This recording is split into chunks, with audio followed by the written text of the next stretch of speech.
While it is not time to completely close the book on the New Orleans Saints, it is absolutely warranted to start asking questions about their future here in the 2022 NFL season. We got all that and a little bit of lagniappe for you on this live postcast episode of Locked On Saints.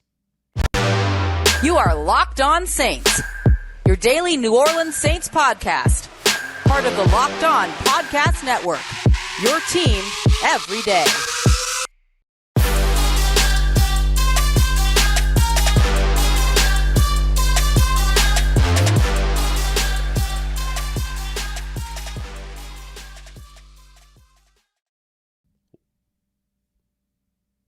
What is good, Who Dat Nation and Who Dat family? Welcome into another episode of Locked On Saints, your daily podcast covering your favorite team, the New Orleans Saints, part of Locked On Podcast Network, your team every day. Thanks so much, as always, for making Locked On Saints your first listen of the day every day.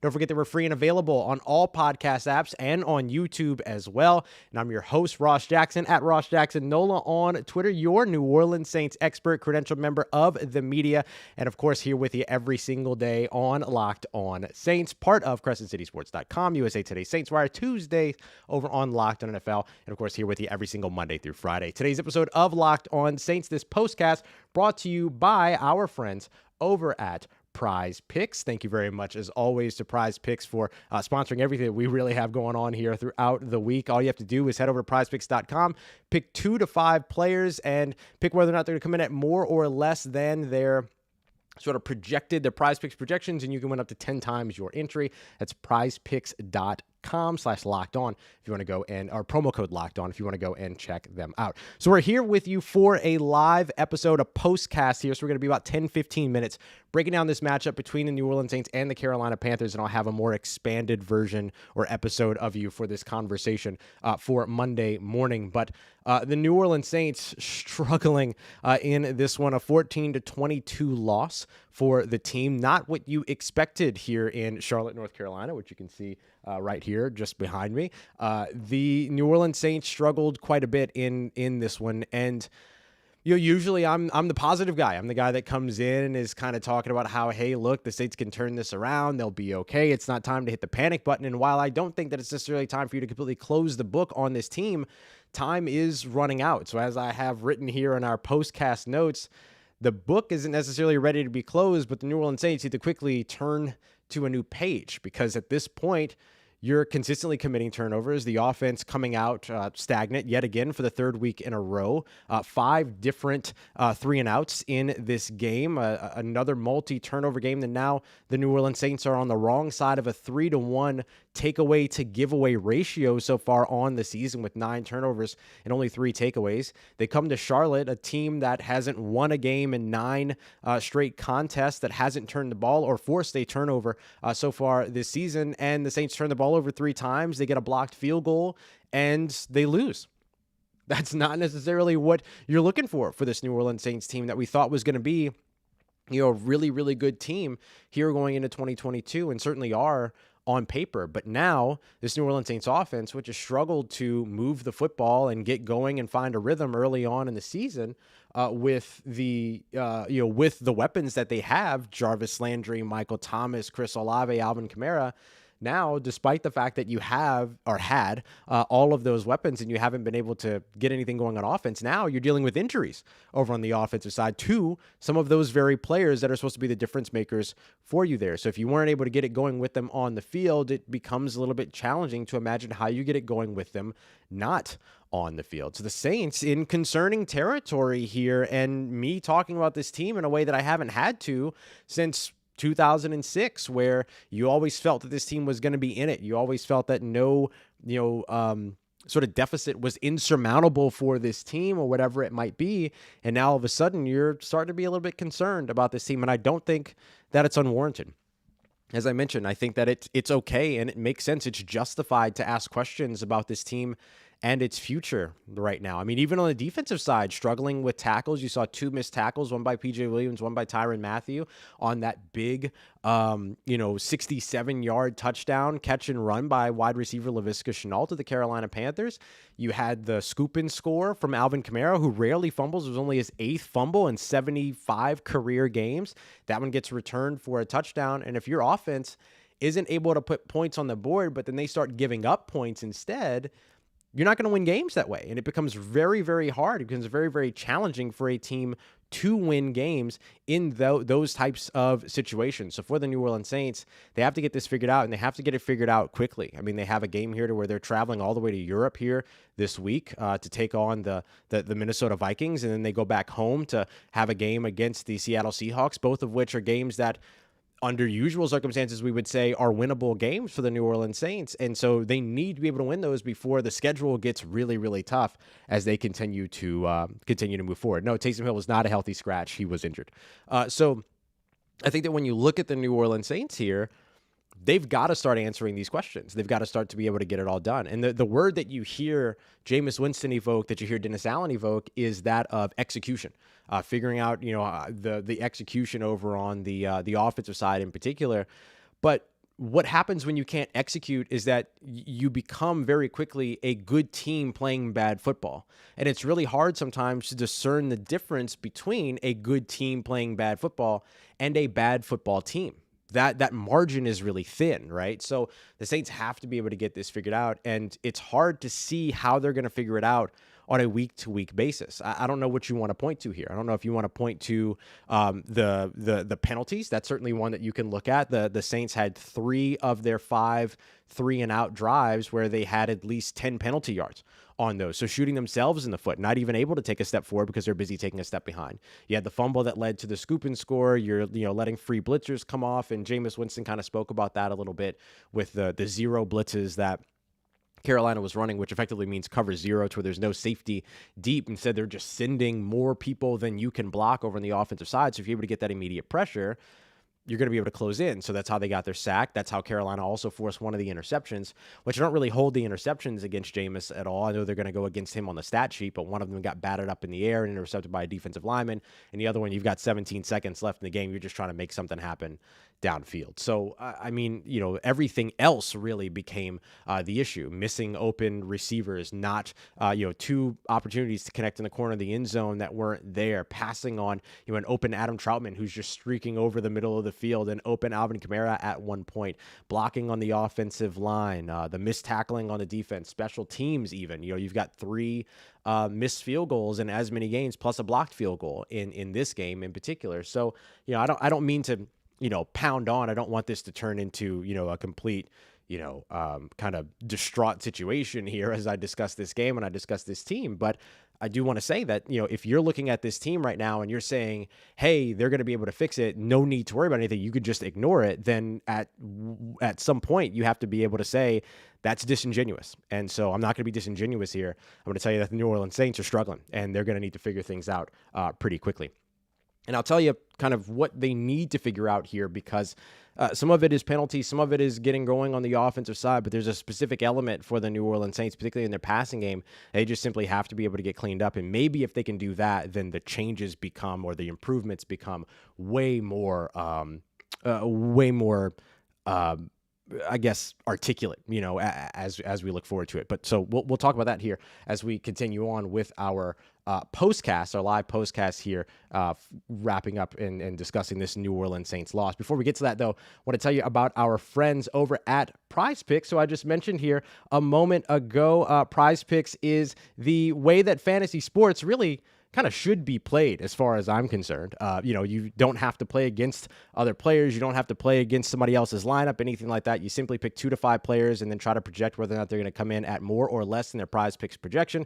And with that, you can win up to 10 times your entry back. And first-time users are going to be able to get a 100% deposit match of up to $100 by just using the promo code Locked On. So you can head over to prizepicks.com or download the mobile app today so that you can start playing daily fantasy Sports. And when you do that, you get that 100% instant deposit match of up to $100 by using promo code Locked On. So if you deposit $100, they'll match with $100. You deposit $50, they'll match with $50. Don't forget that's promo code Locked On at sign up for the instant deposit match of up to $100 at prizepicks.com. And along with Prize Picks, I want to tell you about our friends over at Nugenix. Their Nugenix Total T is exactly what you're looking for. If you're somebody that's looking to, maybe slow the aging process a little bit, get back all those things the aging process robs so that you can feel stronger, leaner, have more energy and drive, more passion, all of those things. You're going to notice a difference. People around you will notice a difference. And I just want to tell you, Nugenix Total T contains key ingredients like testosterone, which have been validated in 5 clinical studies to show the boost of free testosterone levels in men. So if you want to check that out, you can head over to Nugenix today, or I'm going to give you a text code here to make sure that you're able to get something pretty special. So it can help you reorganize your life and get back into feeling powerful, more confident, good looking, all of those things. So you can get a complimentary bottle of Nugenix Total T when you text NFL to 231231. Text now, and you're also going to get a bottle of Nugenix Thermo, their most powerful fat incinerator ever, with key ingredients to help you get back into shape fast. Absolutely free. Again, that's NFL to 231231. Just text NFL to 231231. All right. We look at this New Orleans Saints team, and particularly over on the offensive side, which still is the place where I think you have the most questions. You're starting to gather some other questions around this team and all over the course of, the defense and tackling. Will Lutz, missing 3 field goals, 1 in each game. But those are things that you've seen work and you've seen kind of improve over time. We've seen the New Orleans Saints defense be the New Orleans Saints defense this season. We've seen Will Lutz be Will Lutz very recently. The thing that we haven't necessarily seen thus far this season is the New Orleans Saints offense getting it going early on. And I think one of the things that continues to keep them from being able to do that is picking up rhythm in the early goings of the game. And you started to see it a little bit in the second half where the Saints started to pick up tempo a bit. I'm going to be curious to see if the Saints start to employ that a little bit earlier on in the game. You're not going to win a game going no huddle or up tempo the entire game. You're going to end up, exhausting your skill position players, exhausting your offensive line. You're going to get your quarterback sacked. You're going to get your quarterback hit. All those things. And I know that there are a lot of people that want to see Andy Dalton in place of Jameis Winston, but it just simply doesn't sound like the New Orleans Saints and Dennis Allen are in that situation yet, to where they feel like they have to make some type of a big wide swathing change at the quarterback position. And that's probably wise by the team, because when you have so many other issues that are going wrong, changing out the quarterback isn't going to fix all of the other things that aren't going your way. Blitz identification, the offensive, which isn't just Jameis Winston, right? That's Jameis Winston, Eric McCoy, the offensive line that are identifying all of those things. So having something like that where you have like kind of this big shift at quarterback isn't going to make your job easier. So I understand the Saints sort of hesitation to go down that route, but you're going to have to start to show improvement with Jameis Winston at the helm if you want to start answering those questions, right? So 3 weeks now, we haven't really seen that. We've seen kind of glimpses of it, right? The fourth quarter against the Atlanta Falcons, a couple of drives here and there against Tampa and against the Carolina Panthers, but it's just simply not enough at this point. So I think early on, maybe upping the tempo for this team, where they tend to have their best drives at the beginning of the game where things are scripted, maybe in the second half, and then most of the other good drives happen in the fourth quarter. It's kind of akin to what we saw with Trevor Siemian at quarterback, for instance, for the New Orleans Saints.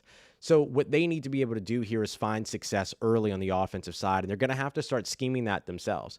Pete Carmichael has the playbook. I mean, he's spent all those years with Sean Payton, and Sean Payton was very good at this in terms of scripting plays. Pete Carmichael should be able to do this. He has it at the helm. He just has to make the right decisions.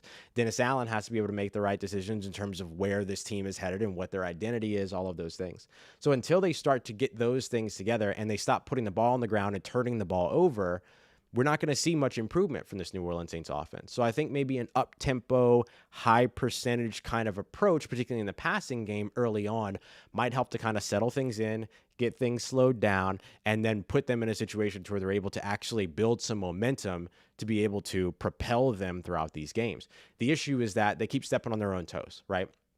When they do build the momentum, you get the sacks. Well, you didn't really get a lot of sacks in this game, so let me not put that out there. But you do get the penalties, right? Like I mentioned, 3 out of the 5 3 and outs they had at least 10 penalty yards on those drives and on those series. So for the Saints, fixing that and getting sort of the pre-snap operation down to where you're dealing and getting ready for pressure and where it's coming from, where you're dealing and getting ready for, avoiding things like false starts and illegal shifts and holding penalties and stuff like that, because you don't know where you're playing from behind, you don't know where the pressure's coming from, all of those things. Those things have to get adjusted. Those things have to be better if this New Orleans Saints team simply wants to win more games this season, and especially if they want to beat better opponents than the ones that they've already sort of struggled against, including the Atlanta Falcons, who they struggled against for 3 quarters, and in the Carolina Panthers, who they seemingly struggled against for 4 quarters. So if you want to beat better teams than those, and there aren't a lot of them out there that are worse than those 2 teams, you got to be able to stop shooting yourself in the foot. And so the turnovers, the penalties, and then maybe getting a little bit of an up-tempo, high percentage look to help to start to build some momentum and confidence for this offense are going to be what's needed. But you got to be able to get Michael Thomas back out there. He's got a toe injury. You got to be able to get Jarvis Landry back out there. He's got an ankle injury. You got to be able to get your weapons out there. And if the Saints are going to be down those guys going in, they were down to 2 healthy wide receivers in this game, Marquez Callaway and Chris Olave, who, by the way, Chris Olave had a great game, 9 catches, 147 yards. But those stats are empty if you can't get in the end zone. Not just Chris Olave getting in the end zone, but if the offense can't get in the end zone, right? So you got to be able to capitalize on those things. You have to be able to fix up what you're looking at when it comes to this New Orleans Saints special teams, defense, all of that. So a lot of work to be done and a lot of things that kind of have to start going right for the Saints very, very quickly. They have the talent. I believe they have the coaching staff. I believe that they have what they need to be able to get it done. But if they can't put it all together, it's a moot point. But if they do put it together and they do start to execute on the field, it's going to be a very, very obvious shift in the positive for this New Orleans Saints team. All right, coming up tomorrow, we're going to take a look at not only what went wrong for this team and what they need to adjust, but also the things that did go right. There were some highlights for this team. Chris Olave is looking like an absolute stud. You just got to be able to get him in position to where the offense is capitalizing off of what he's providing you.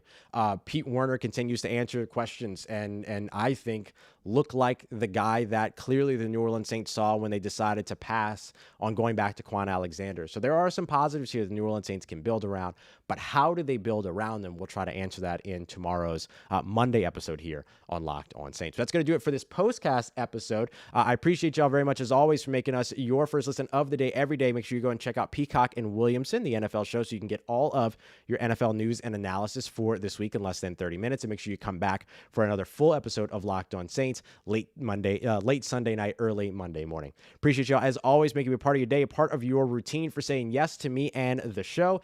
And of course, as always, if you see me, say hi. If you need anything else around your New Orleans Saints in between these episodes, make sure you follow me on Twitter at Ross Jackson, NOLA. Hit me up. Let me know how the family's doing. Let me know how you're living. Let me know how you're bombing them.